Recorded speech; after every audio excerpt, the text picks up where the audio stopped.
Welcome everyone to November 7th, 2020, when we entertain some of our youth storytellers. We have Deja, we have Brianna, and we have Diego, who will all be reading some stories using their Native American language, Navajo. And they'll tell you a little bit more about the language and some of the culture. We also have a wonderful poet from our area, Benea Yazi. Benea is a wonderful poet from our community, and she'll tell you a little bit more about that. But she will be your host today.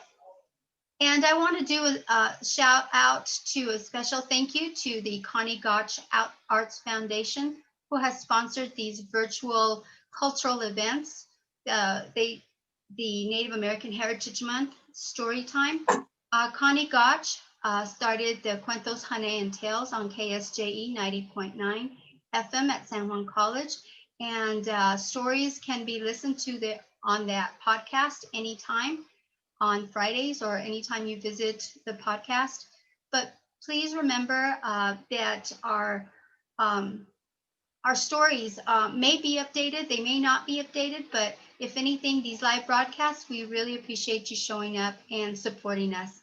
We also want to thank the Durango Herald for the wonderful coverage they put out in the newspaper yesterday, and highlighting not only this program, but also the additional program at San Juan College. So right now, I would like to introduce and turn the hosting duties over to a friend of ours and a member of the Northwest New Mexico Arts Council Board, Benea Yazi. Benea, can you take it over?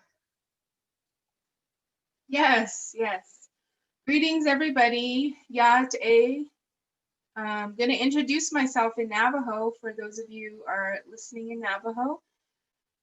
Benea Yazi Inishya, Hoanthana Nishle, Ado, Todich Ini Bashishchin, Torheglini Eda Shiche, Ado, Kis Ani Eda Shanele, Ed Adana, Sando, Kis Ani Sanishle, Totat the Shalan, the Ayasin, Nashagi, Ed Naldahida. So I just introduced myself in my Navajo language, which is Navajo. And we call ourselves Dene in our language. And we are a tribe that is across 3 states here in the Four Corners, New Mexico, Arizona, and Utah. And my family is from the New Mexico side of the Navajo Nation, near a place called Huerfano, New Mexico. But I live here in Farmington, and I'm also a board member, as Flo mentioned. And I'm so grateful to be a host here with the youth storytellers we have today. And we are doing this in observance of National Native American Heritage Month, which falls every November of the year. And it was first put in place by former President George W. Bush back in the 90s. I remember that because at the time I was working at the Farmington Public Library, and I know I made some posters for that. So we are very glad to have that recognition in our calendar in America. But I think every day is National Native American Heritage Month. And I would like to say thank you to Diego, Brianna, and Deja for being here and sharing your stories. And they will be sharing their stories here in a minute. And they're going to be using 2 languages, I believe, to tell these stories. As a child, I was told a lot of stories when I was growing up. I'm going to show you some pictures here, kind of to talk about the history of my family and how storytelling was a really big part of our family tradition. I grew up with a lot of my elderly people in my life, and they all spoke Navajo. So I was constantly in hearing the language spoken. And in Navajo, we call storytelling hanet. Or if you're telling a story, you would say, someone's bahanet. They're telling a story. And so I'm going to show a picture to you really quick, just for a little bit of inspiration. So here's a picture of me. Let's see if we can see that. It's a picture of me with my great-grandmother in the red, and then my grandmother on the other side of me holding me. And so when I was growing up, I was raised by my grandmother, and so I was constantly with them and listening to the language and hearing stories about daily life. So I think the first thing I'm going to do is recognize the Durango Herald again for writing the nice story about our event today. And this is the actual printout on that. And they posted a poem of mine. So I'm going to read that poem for you today before we get started. And this poem is titled, She is Water. Now, I think poetry is a little bit like storytelling, because when you write poetry, you're giving a little bit of your experience in life into this poem. And I'm sure maybe the youth storytellers have written poems. Sometimes poems can be like stories. Those are called prose. They're really long. So this one is called She is Water. I'm going to read this for you all.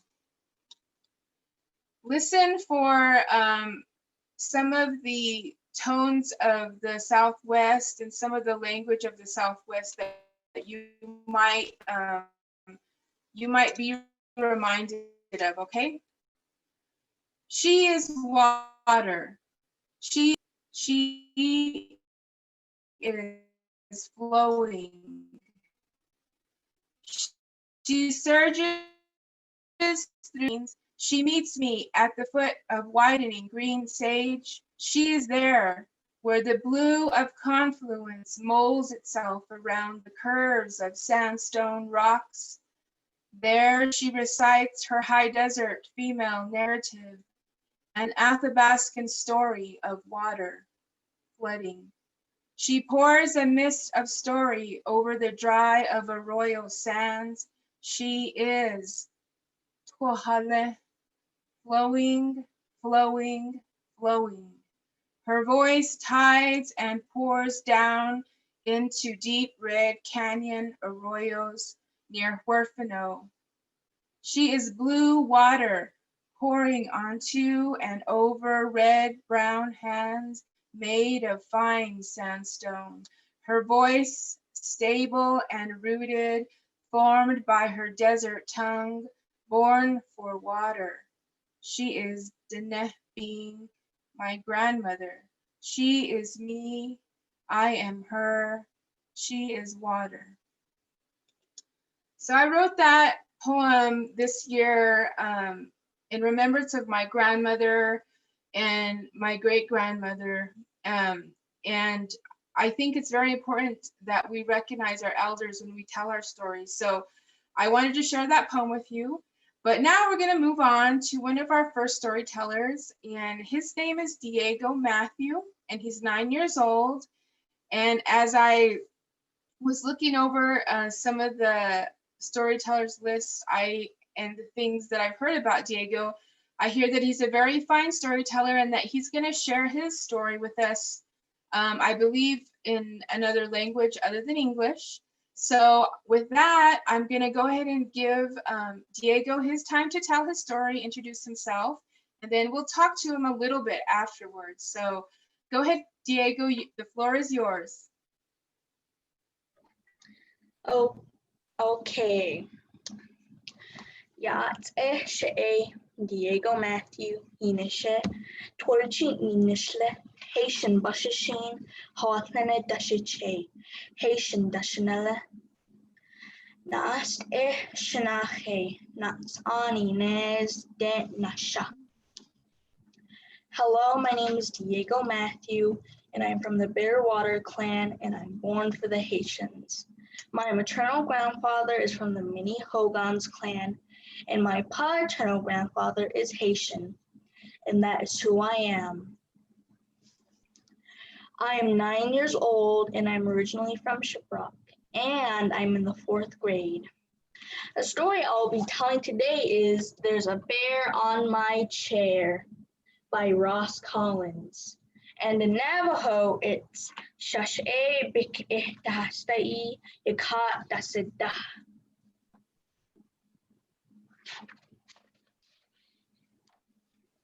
There's a bear on my chair.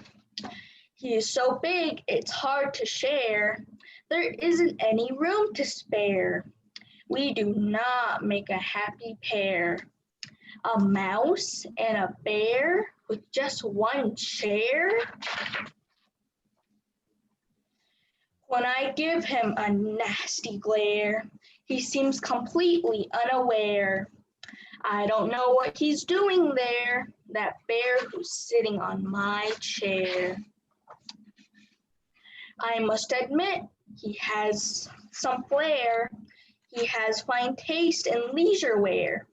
I'm fond of how he does his hair, but I still wish he was not there.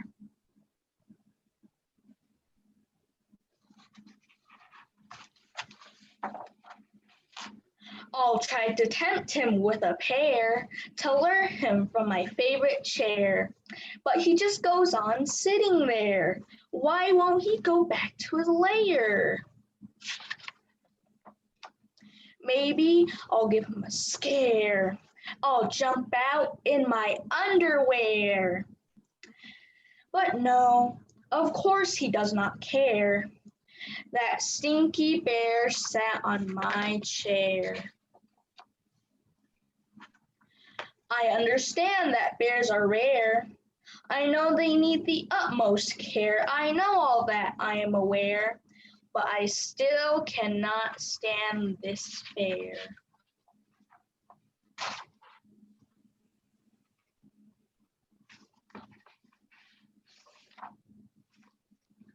That's it, I'm done, I do declare. This bear has led me to despair. It is not fair, it is not fair. I'm going now, I don't know where.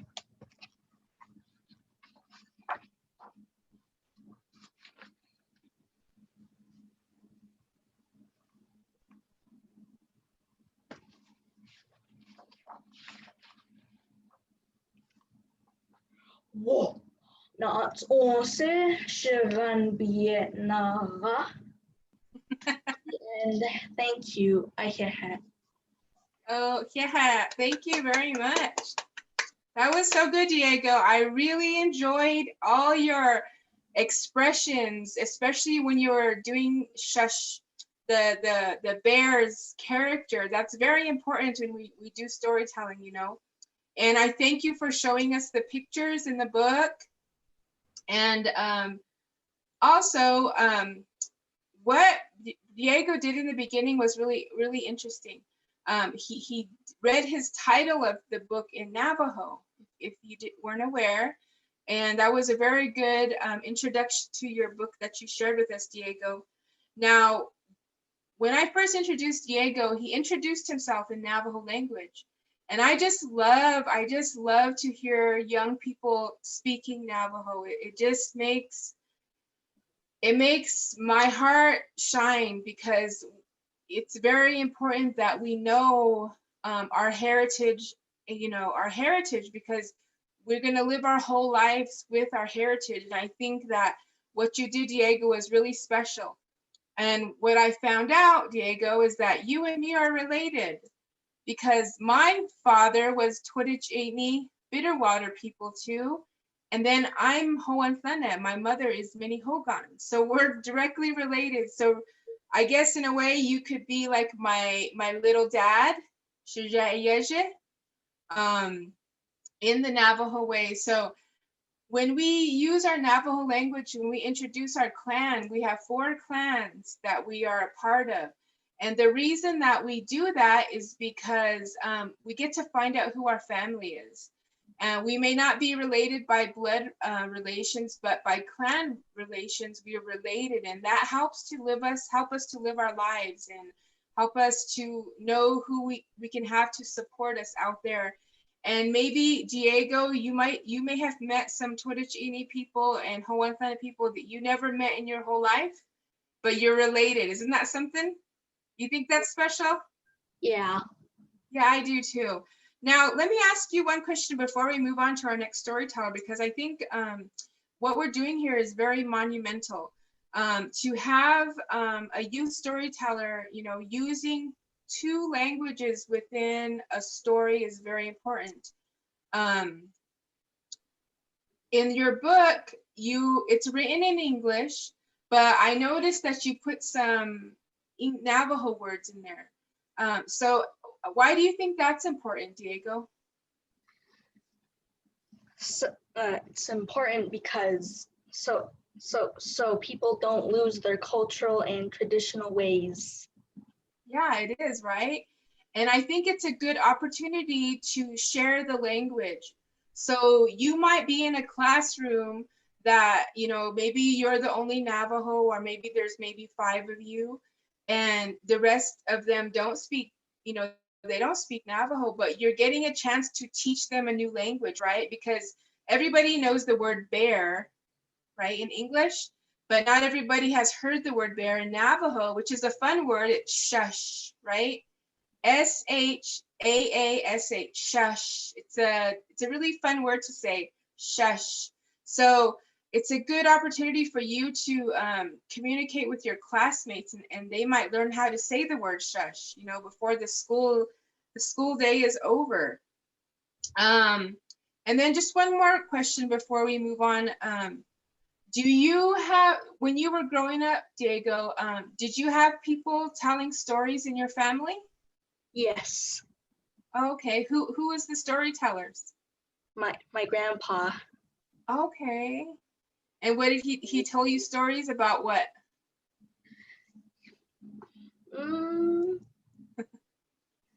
I forgot. Okay. Because Sometimes, they don't have to be stories about creatures or animals. I mean, just everybody's life has a story, right? Yeah. Maybe he told you stories about when he was a little boy. Yes. Yeah. So that's called narrative. It's called narrative, and each one of us, Diego, Brianna, you, and Deja, we all have our own narrative. So when we were born, we started our story on the earth, and now you're 9 years old and you have 9 years of story behind you. So I hope that you will keep up the storytelling, and maybe you can think about starting to write your own stories. You think you might want to do that?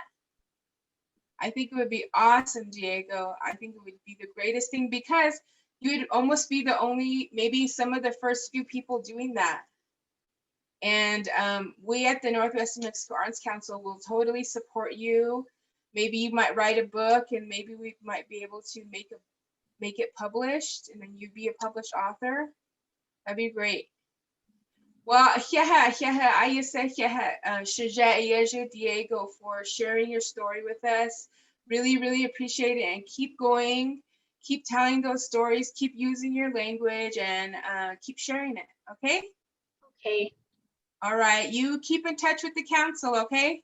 Okay. All right, thank you. Okay, so that was really a beautiful story. And that was the first time I heard the story, There's a Bear on My Chair. And I like that story because it had a bear in it, but also because, did you notice that that story had a lot of rhyming? So that's one component of storytelling and poetry writing. You rhyme the words at the end of the sentence stanza. And so you heard bear, you heard chair, and so that was a lot of rhyming that took place in that story. And I also wanted to recognize the artwork in that book, really beautiful artwork. And that's another thing, Diego, and Brianna and Deja. If you decide to write your own story, you might even think about illustrating the book yourself. If you do artwork, you might think about making your own artwork and then also writing down your story. Or maybe you have a friend who's an artist and you can ask them to be an illustrator in your book. Okay, so the next storyteller that we're going to move on to is Brianna Begay, and I believe she is 11 years old, and she's going to share a story with us also today. And I'm going to go ahead and do the same thing as I did with Diego, and I'm going to let Brianna introduce herself and then tell us about her story. So Brianna, I'm going to give you the time. The floor is yours. I'm gonna introduce myself first in Navajo. Okay. Yat Brianna Begay, Yanishia Hashgai Zoe Nishli Nakai Danee Bashashtin. Hello, my name is Brianna Begay. I am one of the yucca fruit strung out on the line clan and Belagana or white, born in a Mexican people clan. My maternal grandparents are of the Salt people clan. My paternal parents are of the Mexican people clan. And the book, my grandma wrote it when she was working in Shiprock as a writer for the teachers to use it in their classes. And the book is illustrated by Charles Lee, painted and illustrated. Oh, nice. The I've Hungry, seen that book. Yeah. The Hungry Cool. Coyote.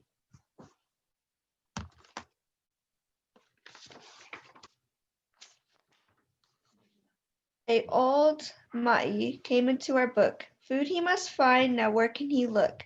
The night had been long, his hunger was building. The food he had found was so unfeeling.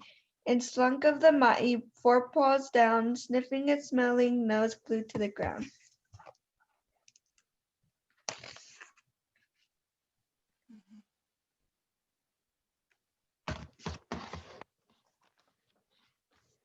From behind a bush with a scamper and a scurry, a flea-footed squirrel swooshed by in a hurry. Quick as a flash, the Ma'i did run. The squirrel leaped ahead and thought it was fun.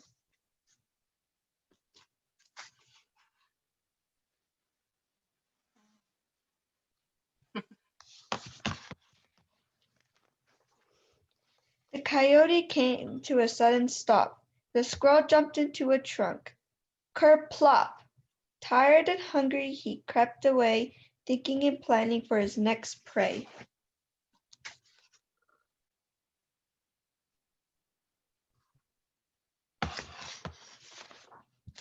Out of a hole Mr. Gah did run. He tumbled over the coyote with a bump and a thump.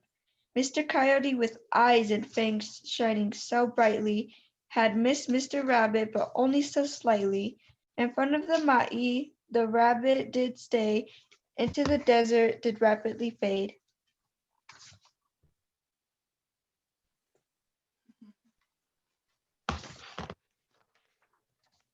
Interest renewed, the Ma'i did spy 3 tiny little birds in a nest way up high. Against a tree, Mr. Ma'i did learn the 3 tiny birds did not know that they'd been seen.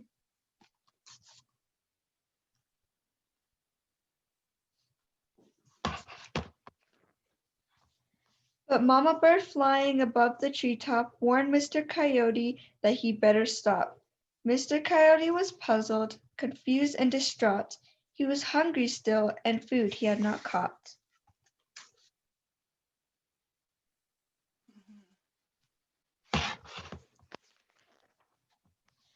Mama Bird called her friends. Mr. Badger replied. In the back of the coyote he cried and he cried. This coyote is mean, this Ma'i is rude. He is not playing, he wants us for food.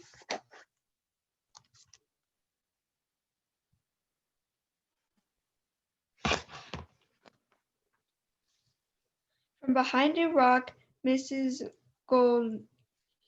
Goligi came a running to Mr. Coyote that she was more cunning. She hissed, eyes of fire, the fur fair flying. Come closer to me, see if I'm lying. I'll bite you, I'll scratch you, I'll spray you, I will. You wish that you'll never came over my hill.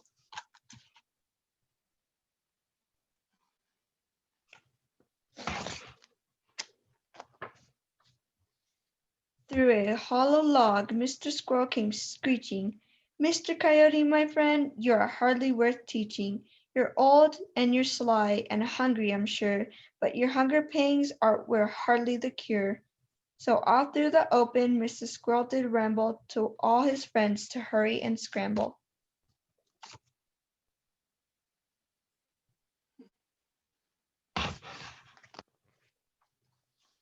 Mr. Chipmunk sat smiling between two big rocks and jabbered to the Coyote like a wee chatterbox. Faster I am than you are, Hasteen-sana. Now just try and catch me if you think you can.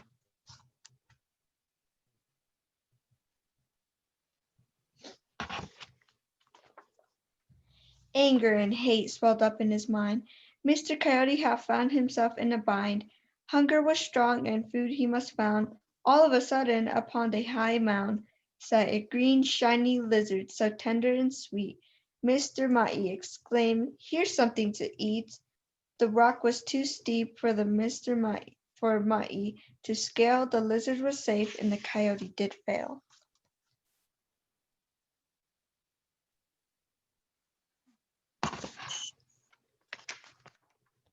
Ahead of him bounded a fawn, full of fear, searching in vain for the lost mamma deer. "Aha!" said the Coyote, "you I shall eat," when off in the distance came sound of great feet. "Hurry, my fawn, up here you'll be free. Mr. Coyote can't get you, for now you're with me."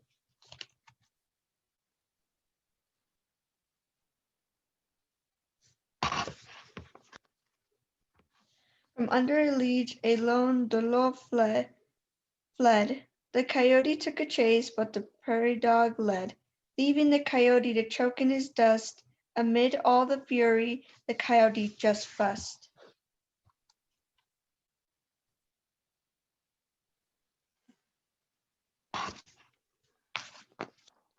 Claws extended and fear burned in his eyes. From down the gully a snake's head did rise. The Coyote growled and yelled, "Oh no!" From below the ledge coiled an old Tlisso.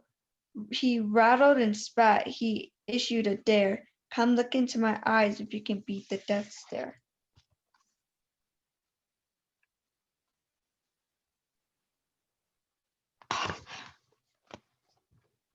The Ma'i snarled, "It's food that I'm after." Around the tree crawled the snake with loud laughter. Into a hole the old Tlisso slithered, but Coyote's appetite had not been withered.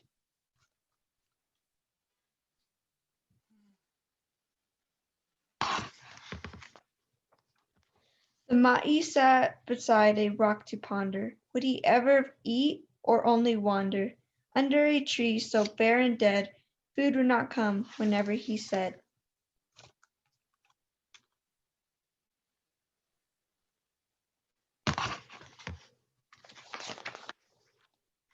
Up from the ground Mr. Coyote did get. Would it be better to just run, or to sit?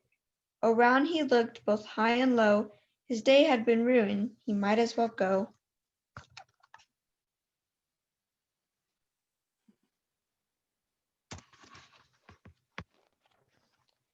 Tired and bedraggled, the sun going down, Mr. Coyote dragged off without e'er a sound.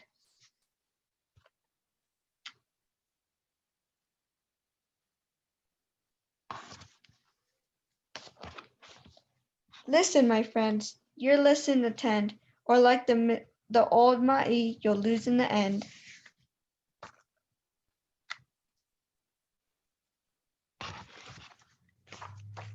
The end. Yeah, nice. Thank you, Brianna.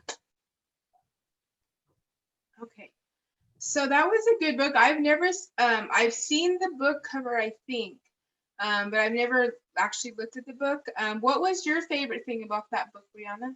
I liked how he always gets into trouble and he just teases everyone and he's just really hungry but gets nothing to eat and he just keeps wandering off and trying to find something, but nothing comes out good. Yeah.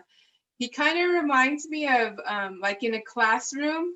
Maybe Diego, you can get this too. Sometimes when you're in your class, there's always like a little one student, right? One of your peers who might remind you of Coyote, the way he acts. Yeah. Always kind of getting into trouble and always wanting to do something, right? Mr. Ma'i is an interesting character. So in Navajo, the term for coyote is Ma'i. And, you know, when you were going through the book, you had a whole list of animal characters that are in the book. There's the coyote, there's the birds, there's the skunk, the lizard, the snake, the deer, the prairie dog, the badger. And then also, I think the trees. I don't know if you noticed the trees, but I really like the artwork in that book too. So what's the cool thing about that book is you could learn all of those animals' names in Navajo, right? And you, Brianna, you were mentioning some of the animals' names in Navajo. Do you know the name for the bird in Navajo? Um, Or you or Diego?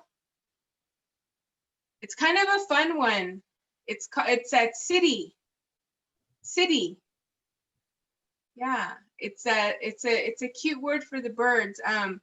But I know you were saying which one? Oh, Goligi, right? Goligi, that's what? the skunk. Yeah, the skunk, Goligi. It's kind of a good name that matches what the skunk does, right? Because it sprays you if it gets scared, and Goligi is a good name for the skunk. So thank you for sharing that, Brianna. And I'm going to ask you one more question, kind of like what I asked Diego.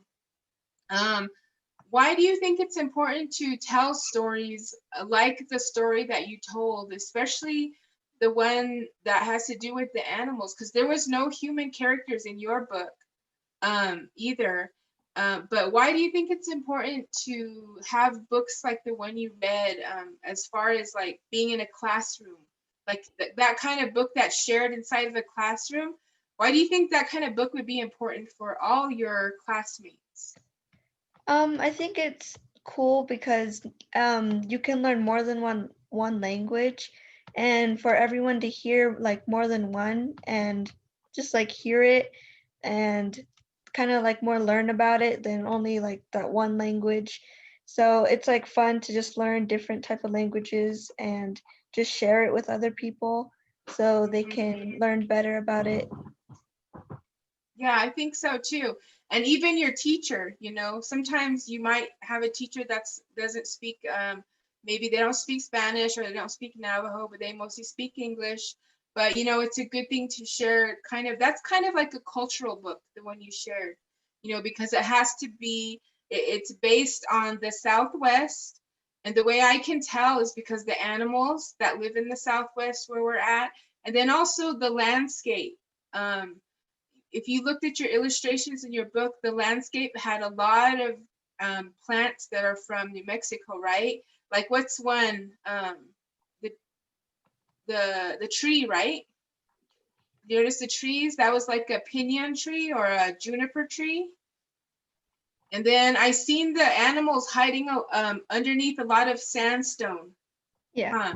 Yeah, and Diego and you and Deja, we all know what sandstone looks like. But if you have students that live in New York City or Virginia Beach in Florida or Portland, Oregon, or even in Alaska, they don't really know what sandstone is or pinyon trees, right? Because where they live, they have different kinds of those things. And so that book's important too because it teaches us what kind of landscape and environment is around us.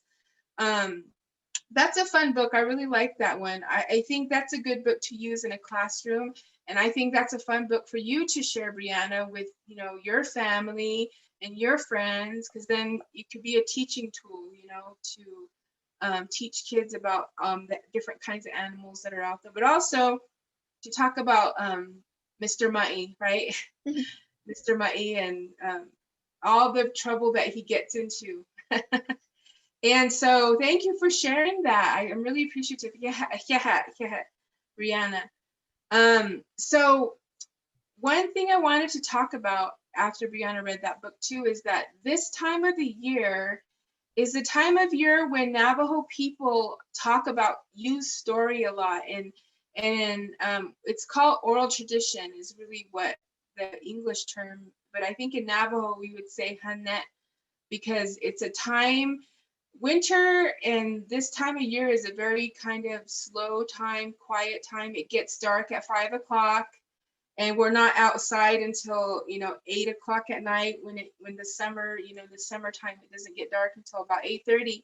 But now it pretty much starts getting dark at 5 o'clock. Would you guys agree? Yeah. So that means we all got to come inside, and we can, a lot of us maybe watch TV, get on the computers, get on our iPhones, and do all those things with technology. But one of the things I think that we can do is share our books that we love with our family and our friends. So I think we all have a good start on that.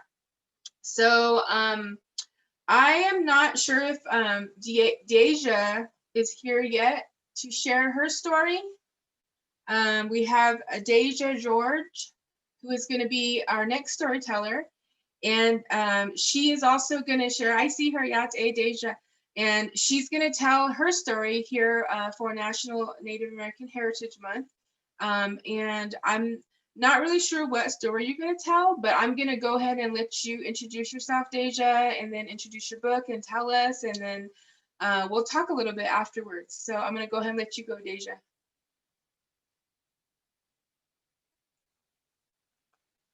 Okay. Are you ready? Okay, go ahead. Ya Deja Hinisha Ashi Inishla Tatini Bashashin Tatnizatni Dashache Lizaslana Dashanella. Hi, my name is Deja George, and I am of the Salt People clan. I am born for Red Running into the Water. My maternal grandfather is from the Tango clan, and my paternal grandfather is of the Many Goats clan. Today I will be reading a story from the Native American Storybook, Volume 5. It is called Two Rabbits and a Fawn. Two young fawns sat on the ground talking about their condition. They were two boys without a mother. We used to have a deer for our mother, they said. Rabbit came to them and said, I'm hungry. I've traveled without eating and I've come a long way. The fawn said, we have nothing to eat here. Our food is not here. Where is it? Asked Rabbit. It is not here, I say to you again, said one fawn. Rabbit said, tell me where it is. I am hungry and I want to eat. He continued talking about the fawn's food for a long time, but they concealed from him how they obtained it. Then Rabbit said, I think you both are too lazy to get the food. Show me the path and I will go after it. I will cut off enough for all of us and bring it here. But we do not eat here, the fawn said. Rabbit said, you boys do not know me. I am your grandfather.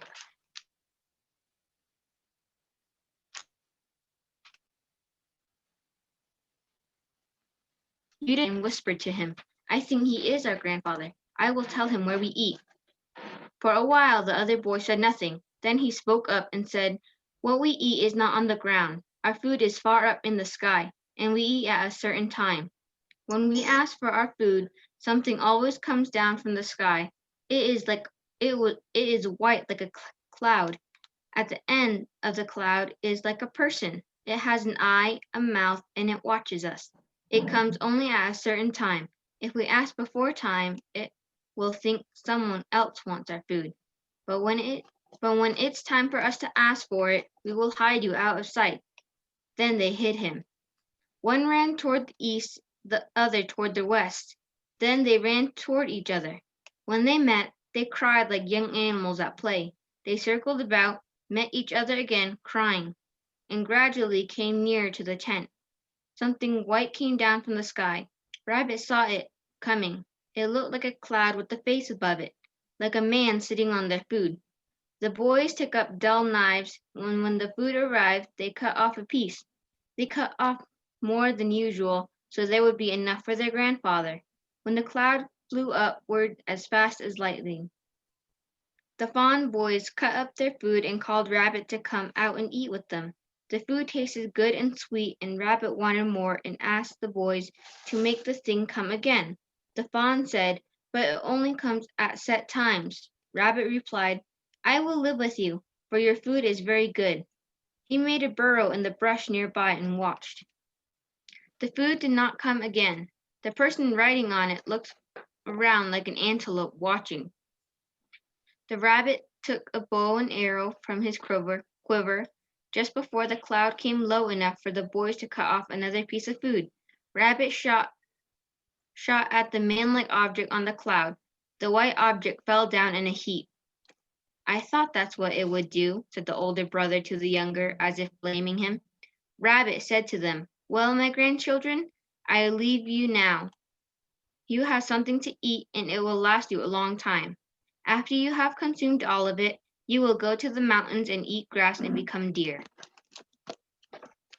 Oh, nice. It's a good one too. Thank you. Gosh, so many good books you all share. I think this is the fun part about doing a youth storytelling, is that, I'm sure that Diego, Brianna, and you, Deja, you picked books that you like, right? They're books that you enjoy.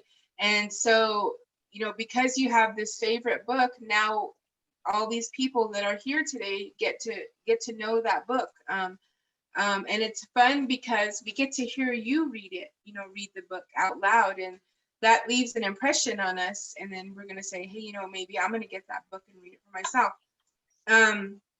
Can we see the cover of your book, Deja? Can we see, just hold the book up just to look at it? Oh, okay. Yeah. Okay. Okay, that's a good one too. Has a good artwork piece on the front. So just like both the storytellers before you, Deja, this book also had characters that were all animals, right? Yeah, animals that could talk. I think that's an important part of Native American storytelling that people probably know, and in any storybooks, because I was thinking about, you guys know who Bambi is? Yeah, you've heard the story about Bambi? Yeah. Well, kind of like that, we have stories in our cultures that have animals talking. And a lot of times in our Native American stories, our Navajo stories, the animals are usually teaching us a lesson, right? They're teaching lessons about how to live a good life and how to be nice to each other and how to make things peaceful in a way, And so I think I've seen that in your book that you shared with us, Deja, with, the deer, the fawn, and the rabbit, and also, when you brought in like the sky characters, like the cloud. And that's an important part of storytelling. All these different aspects of storytelling really are focused on animal beings and earth, earth things, so earth and sky, and that makes stories more complex and it makes them more powerful. So I have a question to ask you, Deja. So I'm assuming you're maybe, what grade are you in? Just so I can get an idea. I'm in 7th grade. Okay, 7th grade. So yeah, so you're at a point in school where you're kind of introducing new kinds of books into your life, and you're going to be using a lot of books in your life as part of your education more. But what I wanted to ask you was, why do you think it's important to use maybe this kind of story? Maybe why do you think it's important to have this kind of book in a classroom? What do you think it does for other kids or yourself even? I think it is important because it'll help people embrace their Navajo culture more. It is important for a book like this to be in a classroom so you don't forget your heritage and where you came from. Yeah, it's true. There are some like specifically Navajo books written by Navajo people that have characters that are in their books that are male or female, young boys or young girls, and maybe their grandparents. And so those kind of books are really good to have too, besides the animal characters, because sometimes when you have the human characters in your books, they have a chance to have conversations with their characters. And sometimes like it might be a elder grandpa and then his grandson, and they'll be making conversation between each other, teaching each other. And then that's an opportunity to use language, because in Navajo, we have different terms for our grandparents, right? when we were introducing ourselves in Navajo, we had the 4 clans, right? And when we introduce our first 2 clans, that is our Masana and our Che, right? That's our mom's parents, our mother's parents, our mother and our father's parents, our mother's parents. And then when we say our Che and our Nale, we're talking about our dad's part of the family too, you know. So it's important to know some of these terms, and we can teach those in our stories. So one bit of advice I'd like to give all 3 of you is to keep reading all kinds of things. They don't just have to be cultural stories, but it can be all kinds of stories. And the other thing is, you know, think about writing your own stories, you know, because you might be inspired to write a story. It might be a story whose main character is a boy or a girl. It might be a story whose main character is your cat or your dog or whatever pet you might have. And, you know, even the land can be a character. So perhaps maybe you wanted to write a book about a piece of sandstone rock, right? What is this sandstone story rock? What is their story? What kind of story could a sandstone rock tell, right? Or if you decided to write a story about a cloud, like in your story, Deja, where there was a cloud, or even that bow and arrow, Deja, like what if there was a story written about a bow and arrow? What is the story that that bow and arrow would tell? It would be a very interesting story, right? So one thing I think that's very important that I want to tell you all 3 too is that, you know, you're all very blessed because you know, you're mixed in your cultures and also your heritage, because I know like with Diego, he's part Haitian, and with Brianna, she's part Anglo, and then Deja, you know, your clans are very different too. You have the Salt clan, that's you know, a clan too, and then I heard you say your Che was a Tango clan, right? And so, you know, we all have these stories and they can intermingle and weave with each other. And so that is a real firm base where you can start telling your own story, each one of you, you know. If you think about your life from when you were born, that's a whole story that you have brought to the earth, you know, and your story is different from everyone else's story. So it's very unique. And so don't ever think that your life and your story is not important, because it is. You know, we all have a different story. So I'm gonna give you advice to keep doing that, but also, you know, try to bring in more of your Navajo language. You know, maybe you might learn how to tell a one story in Navajo, and maybe next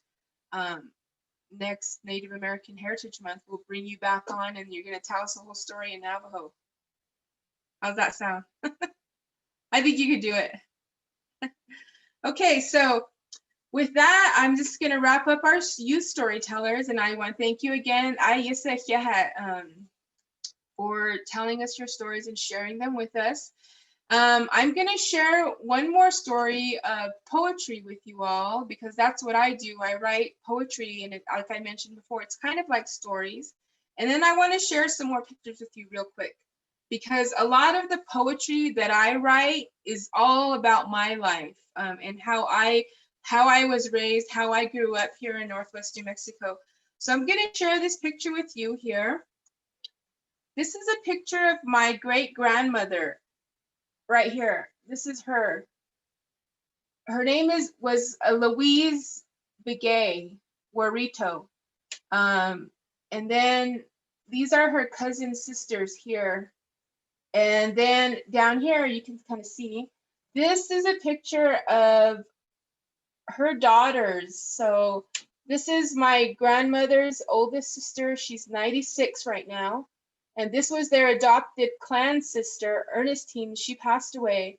But I like this picture because my great grandmother here, Louise, she's pregnant in this picture. So my grandmother, the one I showed you the picture of, she's still here.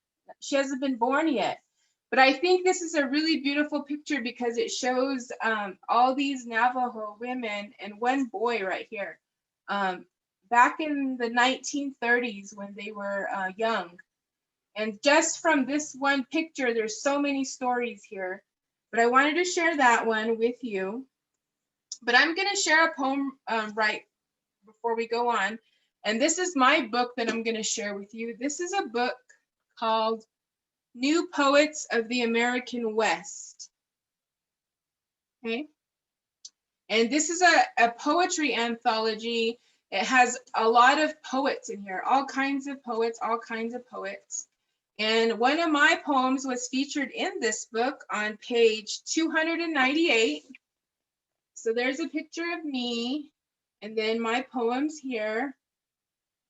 And I'm going to share a poem called The Pine Nut Eaters. Are you all familiar with piña nuts? Do you guys like them? Yeah. I love my piña nuts too. I love to roast them and put a little bit of salt. So good. So this is a poem called The Pine Nut Eaters. And I'm going to share this poem with you that I wrote because when I was a young kid like your age, I used to go with my great grandmothers and we used to go pick piñons. So we'd go over way south towards Cuba, New Mexico. And then we'd go over towards the Navajo Dam area and we'd pick piñons underneath those piñon trees. And what we would do is sometimes there were so many piñons that my grandmothers would bring a white sheet. She'd bring maybe 5 of them, right? And we'd spread that white sheet all underneath the piñon tree.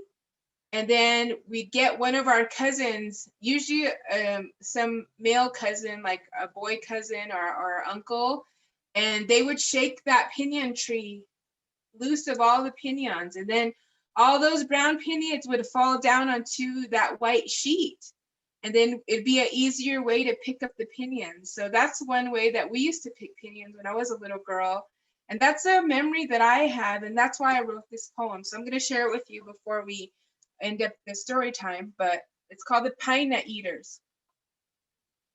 You've seen them sitting still, sitting peaceful, sitting with itchy fingers pinched at their desert mouths, their taste buds waiting for that earth taste, pine nut taste, nutty taste of desert earth mingled with pine nut.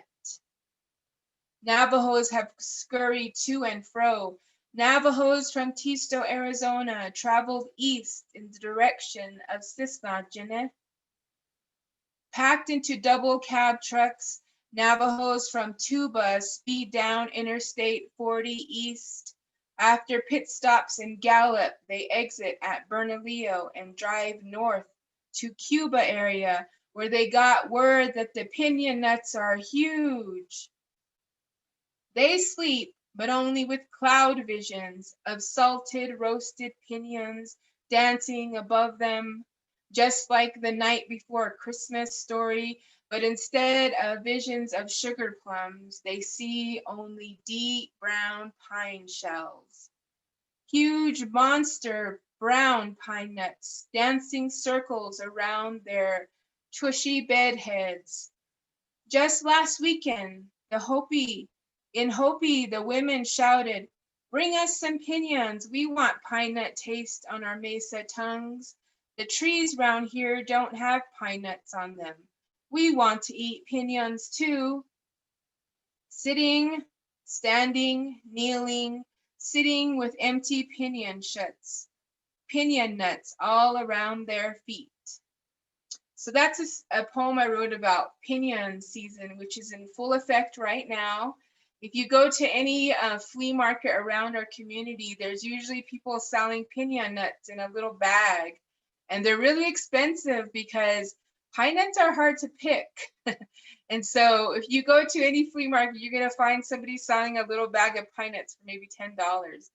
And it's hard to share, but you got to share with your family. And I'll share one more real quick before we go. This one is a poem about Ma'i, right? About coyote.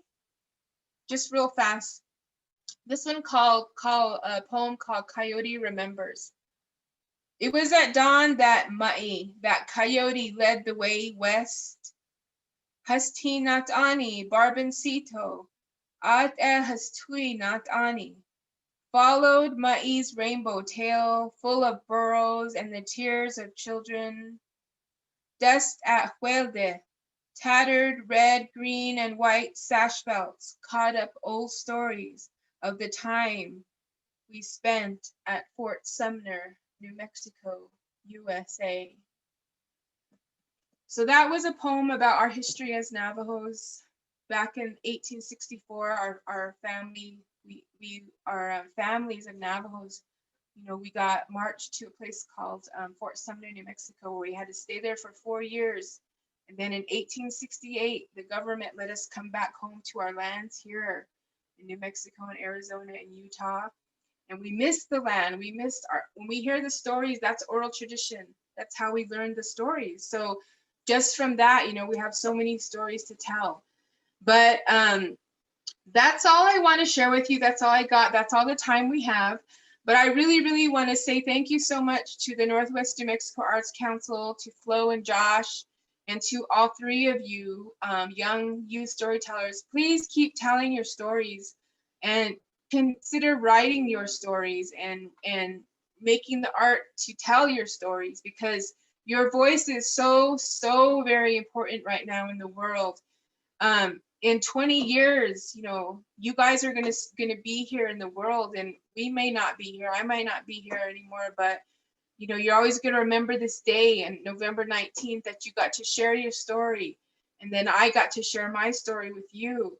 You're gonna always carry that with you, you know, no matter what you do in your life. You might grow up to be a nurse, or you know, you might be a judge, you might be a policeman, but you'll still have those stories. You're still gonna be a storyteller, because that's what Navajos do. We have story in our life. You can't get away from it.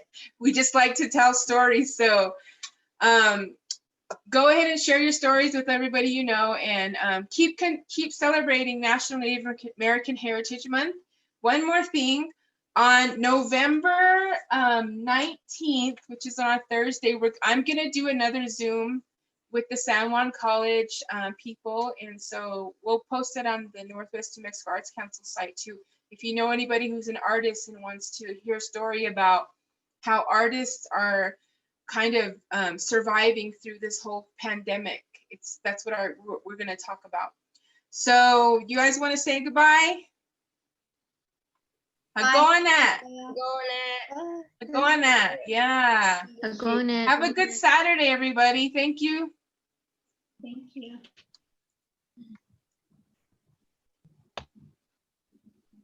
Thank you, guys.